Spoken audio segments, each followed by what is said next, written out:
પ્રતિકભાઈ, ચોક્કસપણે જે પંકજભાઈએ જણાવ્યું હતું કે પ્રેમની જો કોઈ સાચી પરાકાષ્ઠા હોય તો એ રાધા કૃષ્ણ હતા. ભગવાન કૃષ્ણ પહેલા પણ રાધાનું નામ લેવામાં આવે છે. શું કહેશો પ્રતિકભાઈ? ચોક્કસ પેલું કહેવાય ને કે રાધા ને કૃષ્ણ એ અલગ છે જ નહીં, એ એક જ છે. રાધા બીને શ્યામ અધૂરે ઓર શ્યામ બીને રાધા. અને અહીંયા એક બહુ સરસ ઘટના કહીશ. મારો બી સાહિત્ય એક ઊંડો વિષય રહ્યો છે. અને એવું કહેવાય છે કે જ્યારે ભગવાન દ્વારિકામાં હતા તો રાધાને એકવાર ઈચ્છા થઈ કે મારે કાનાને મળવું છે એમ. તો આવે છે રાધા દ્વારિકામાં અને એમને કહે છે કે મારે કાનાને મળવું છે. તો દ્વારપાલ કહે છે કે કોણ કાનો? તો કે મારો ગોકુળમાં જે કાનો હતો એમ. તો કે ના, અહીંયા કોઈ કાનો નથી, અહીંયા તો દ્વારિકાધીશ છે. તો રાધા હઠ પકડે છે કે ના, મારે કાનાને જ મળવું છે. તમે તમારા દ્વારિકાધીશને કહો કે મારે કાનાને મળવા માટે રાધા આવી છે. અને આ બહુ ઓછી જગ્યાએ આ પ્રસંગ આવ્યો છે. અને કૃષ્ણ ભગવાને જેટલો સુદામા વખતે જેટલો હરખ થાય છે એનાથી ડબલ સ્પીડે કૃષ્ણ ભગવાન દોડતા દોડતા આવે છે અને રાધાને મળવા માટે આવે છે. અને કૃષ્ણ ભગવાન એ જે વર્ણન છે, મારી જોડે શબ્દો નથી એને વર્ણવા માટેનું, પણ કૃષ્ણ ખુશ થઈને કહે છે કે રાધા તું માંગ, તું કોઈ બી એક ઈચ્છા કે મારે આજે પૂરી કરવી છે. અને રાધા ત્યારે એક ઈચ્છા કહે છે કે કૃષ્ણ, મારે દ્વારિકાધીશ નહીં પણ મારે કૃષ્ણ જે વાંસળી વગાડતો હતો ને એ વાંસળી મારે સાંભળવી છે એકવાર. અને આજે પણ દ્વારકાની અંદર એ જગ્યા છે, એ જે પાછળની જે મંદિરની પાછળનો જે એરિયા છે ત્યાં આગળ કૃષ્ણ અને રાધા એ ભગવાન છેલ્લી વાર વાંસળી વગાડે છે રાધા માટે. અને રાધા કૃષ્ણ કૃષ્ણ કરતાં એમના શ્વાસ છોડી દે છે. એટલે એ ઘટના પછી એ ઘડી પછી કૃષ્ણ ભગવાને ક્યારેય વાંસળીને હાથ નથી લગાવ્યો અને વાંસળીના બે ટુકડા કરી અને એ પ્રેમનું ત્યાં પૂરો કરે છે.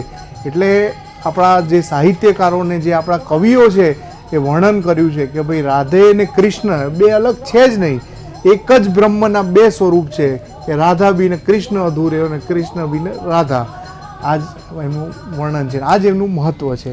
જી પ્રતિકભાઈ, ચોક્કસપણે આ માન્યતા, આ જે કહાની જે છે સાંભળી છે કે ભગવાન કૃષ્ણએ છેલ્લી વાર જે વાંસળી વગાડી હતી ત્યારબાદ તેમને ક્યારેય વાંસળી નહોતી વગાડી. અને જેમ તેમની સૌથી પ્રિય વસ્તુ હતી તેમણે ત્યાં પોતાના પ્રેમ સાથે વાંસળીનો પણ ત્યાં જ ત્યાગ કર્યો હતો. ત્યારબાદ પ્રતિકભાઈ, ખાસ કરીને મારે રથ જે છે ભગવાન જગન્નાથનો તેના વિશે વાત કરવી છે કે ભગવાન જગન્નાથ, ભાઈ બળભદ્ર અને બહેન સુભદ્રાજીના જેમના અલગ અલગ રથ જે છે તેનું શું મહત્વ છે? ખૂબ જ સુંદર સવાલ છે બેન. જે આ રથ છે, આ રથની બહુ જ વિશેષતાઓ છે. અને રથમાં એક એક વસ્તુ જે અંદર મૂકવામાં આવી છે. પહેલાં તો તમને વાત કરી દઉં કે આ જે રથ છે એ ખાસ કરીને પેઢીઓથી જે ચાલતી આવેલી પરંપરા છે. જે ત્યાંના જે એક આદિવાસી સમુદાય છે એ લોકો જંગલમાં વિશિષ્ટ પ્રકારના, જે મેં કીધું એમ કે વિશિષ્ટ પ્રકારના લાકડાથી એ લાવવામાં આવે છે. અને 45 ફૂટ ઊંચો અને 35 ફૂટ આડો એવા 3 રથ બનાવવામાં આવે છે. અને ખાસ કરીને જે કૃષ્ણ ભગવાનનો જે રથ છે નંદી ઘોષ, એમાં 16 પ્રકારના અલગ અલગ વ્હીલ લાગેલા હોય છે. અને કહેવાય છે કે જે એક પણ ખિલ્લીનો એમાં ઉપયોગ નથી થતો. અને તમામ પ્રકારના જે કાસ્ટ પ્યોર લાકડામાંથી એ બનાવવામાં આવે છે. અને જ્યારે રથયાત્રા પૂરી થઈ જાય, જ્યારે ભગવાન એમના નિજ મંદિરમાં પાછા જતા રહે ત્યારે આખો જે રથ જે છે એ ડિસમેન્ટલ કરીને એને છૂટો પાડી અને જે ત્યાં ભગવાનનું જે પુરીની અંદર મેં કીધું એમ કે જે રસોડું ચાલે છે એ રસોડામાં દરેક લાકડાનો ત્યાં ઉપયોગ કરવામાં આવે છે. અને જે અમુક પ્રકારની ઔષધિ પણ એ રથમાં ઉમેરવામાં આવે છે. તો જે એ ઔષધિ જે છે એ ત્યાંના જે ભાવિ ભક્તો છે એ લોકોને પ્રસાદ તરીકે એમાં વહેંચવામાં આવે છે. આ 3 રથનું શાસ્ત્રમાં ખૂબ જ સુંદર મહત્ત્વ છે.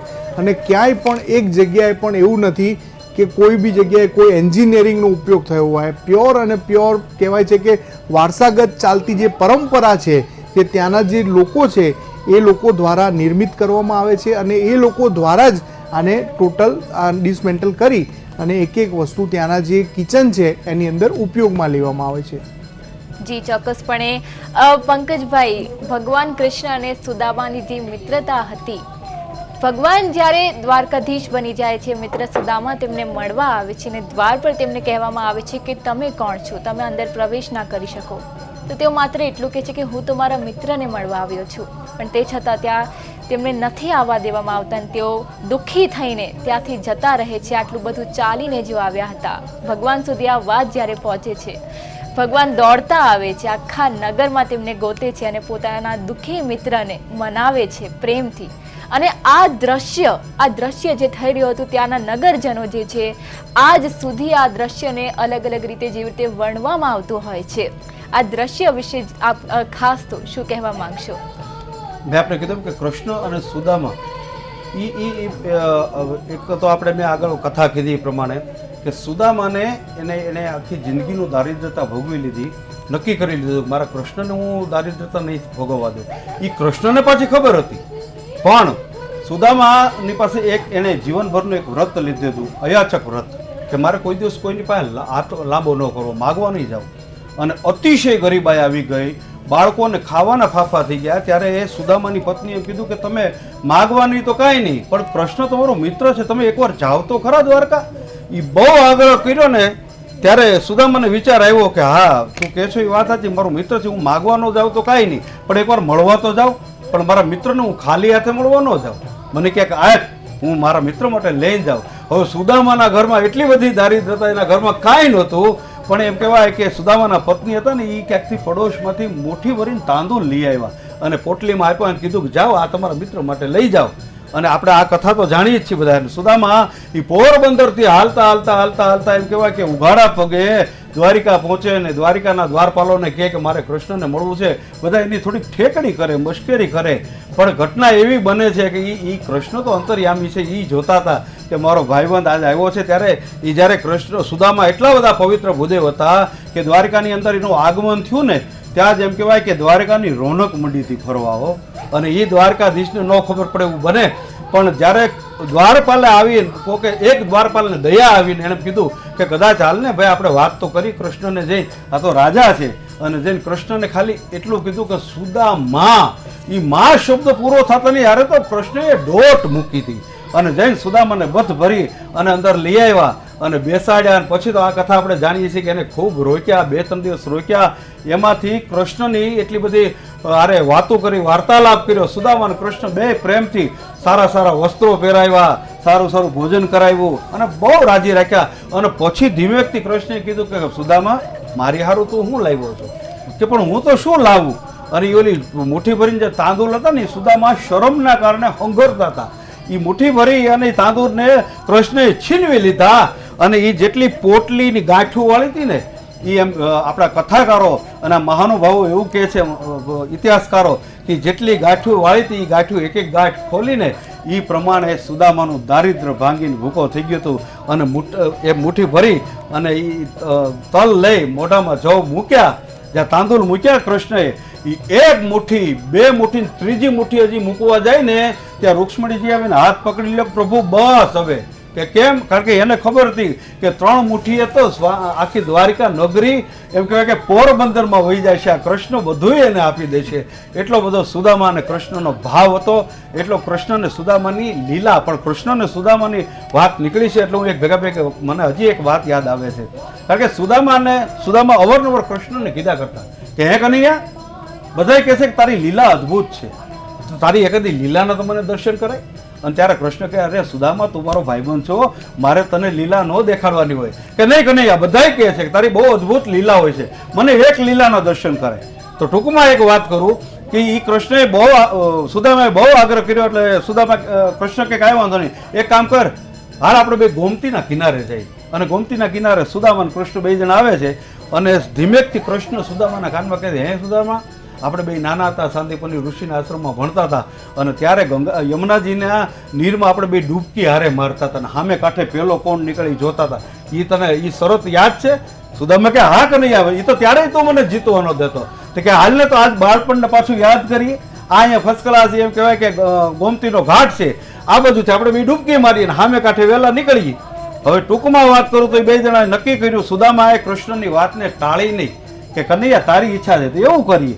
અને એ બરોબર 1, 2 ને 3 કહેવાની સાથે બંને જણાએ ગોમતીમાં ડૂબકી મારી અને ગોમતીમાં ડૂબકી મારીને થોડીક વાર થઈને સુદામાએ જ્યાં બહાર મોઢું કાઢ્યું ત્યાં તો ચારે બાજુ સમુદ્ર સમુદ્ર, બીજું કોઈ માણસ દેખાય નહીં, કૃષ્ણ દેખાય નહીં.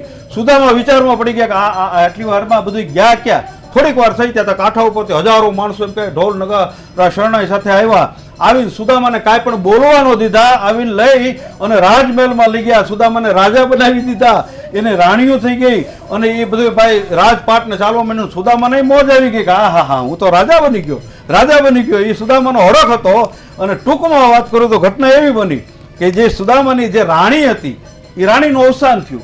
ફરીવાર પાછું રાજ ભેગું થયું. બધા ભેગા થઈને નક્કી કર્યું કે આવી સુદામાને કીધું કે અમારા રાજનો નિયમ એવો છે, તમારા રાજમાં જેમ હોય, બાકી અમારા રાજનો નિયમ એવો છે કે જે રાજાની પત્ની મરી જાય એ રાજાને એની પત્નીની પાછળ સતું થવું પડે, તમારે હવે અગ્નિમાં બેસવું પડશે. સુદામા કે અત્યાર સુધી બધું બરોબર હાલતું હતું ને હવે જ વાંધો આવ્યો. અને જોજો એ સુદામા કે કાંઈ વાંધો નહીં, હવે તમારી જેવી ઈચ્છા હોય. એ તો ભોળિયા રાજા હતા કે કાંઈ વાંધો નહીં, મને અગ્નિ ચિતા ઉપર બેસાડી દો. એ આવીને બધા તૈયાર થઈ, ચિતા ખડકાણી, એની પત્નીનું શબ મુકાણું.